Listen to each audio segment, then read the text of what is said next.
We are driving to Great Sand Dunes National Park and Preserve, which will be our 29th national park. And this is a bit of an odd trip for us. We did not have this trip planned whatsoever until this morning to a degree. We had a longer weekend, a couple of days off of work, and we wanted to test the RAV. We don't have everything set up in it quite yet, but we wanted to test at least what we have to see how things go and what improvements we want to make.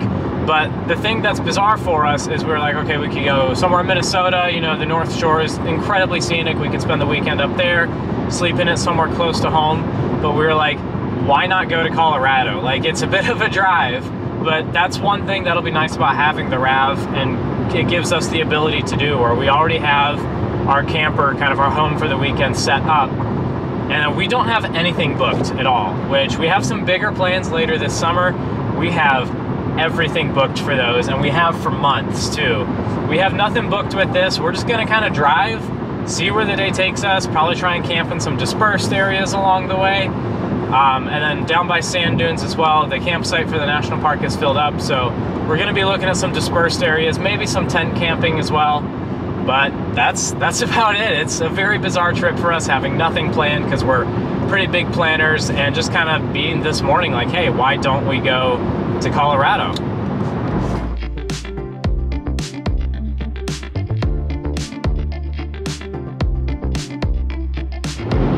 We ended up spending the night last night at Money Park in Cozad, Nebraska, which is a city park, but they have maintained like concrete camping pads. It's first come, first serve. $25 per vehicle, just in a little drop box, and we didn't really record much of it because it was about 10:30 at night when we got there, and it was a little bit drizzly this morning, so we took a couple of shots just to show it, but didn't really go in depth with it. It was pretty good. It was pretty close to the railroad tracks, so kind of wake up from train horns every once in a while, but it wasn't horrible, and it was a good kind of option just to have in a pinch. We had a few options along that route, just depending on when we wanted to stop last night, but it was a really good campground overall. We're back on the road now. We're in Colorado. We're on the way to Great Sand Dunes.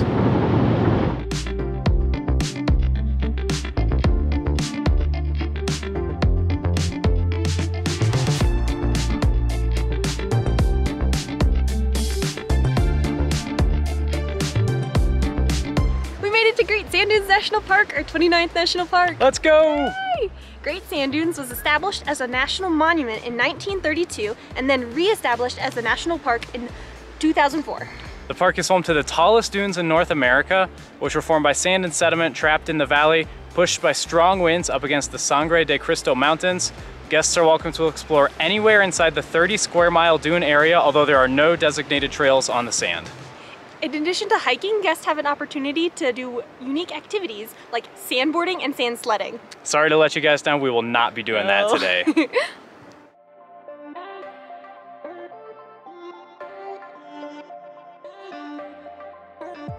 Prior to accessing the dunes, we actually have to cross the Medano Creek, which is a seasonal creek fed by snowmelt runoff from the mountains. So it's not usually here later in the summer when it's dried up, but early in the spring and early summer, it's pretty wide right now.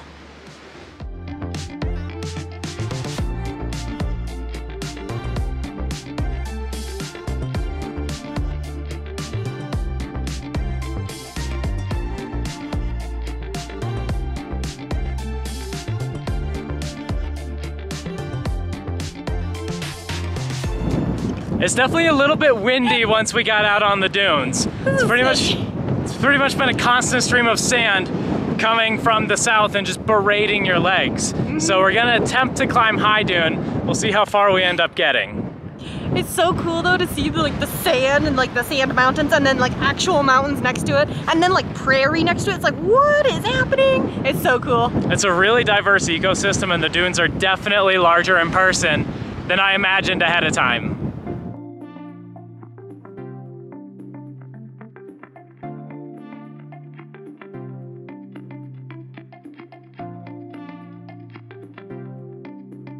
So we did not make it up High Dune. No. The higher we got, the higher the winds got, and being such a spontaneous trip, we were pretty ill-equipped for it. So the sand was kind of blasting over the dunes like a freight train. Yeah, a little painful. We don't know if it's more windy here than a normal day or if this is just par for the area, but it was definitely pretty gusty. We decided, you know, especially since we have to head out tonight too, it was pretty short-lived time here in the sand dunes, but we do have one more stop before we head out, so we kind of had to have time for that. We're like, well, it's kind of a miserable experience, and normally we don't quit hikes either. I don't know if that's determination as much as stubbornness, but it was just a completely beautiful area. So I mean, cool. It was way cooler than we thought. You know, this was kind of on the back burner for us in terms of parks, but we're glad we made the trip down, even if it was such a short time here.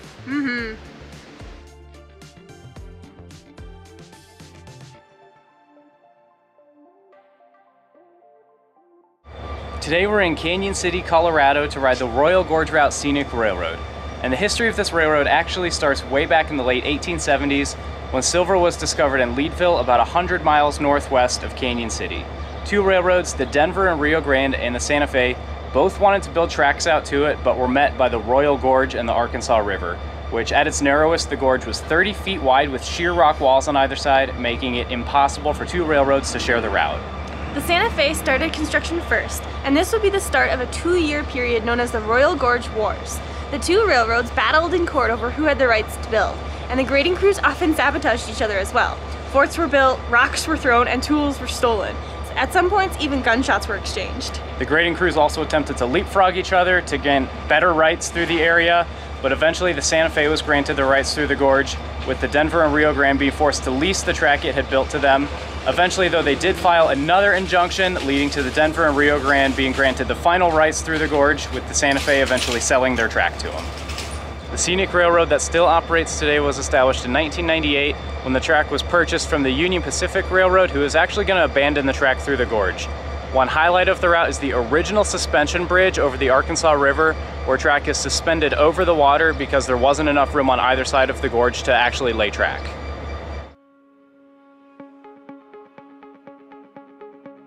Now today's excursion is going to be a little bit different than a normal scenic railroad because we are riding in the locomotive.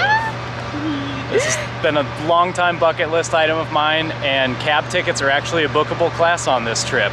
There's only 2 available per route. They're also available at the North Shore Scenic Railroad through a special donor contribution package, but that's also only 1 at a time, so that doesn't allow us to ride together. So while we were in Cañon City, we knew we had to take advantage of it.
When we got to the end of the track, the engineer put the train in reverse and we headed back through the gorge.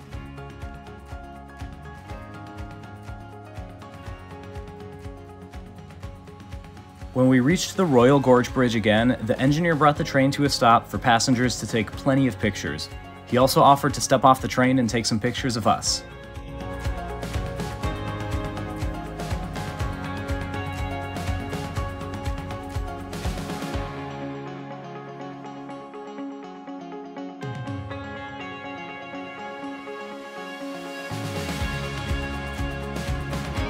That was so much fun. So cool! Just truly a once-in-a-lifetime experience, and the Royal Gorge was so much more beautiful than I was even anticipating.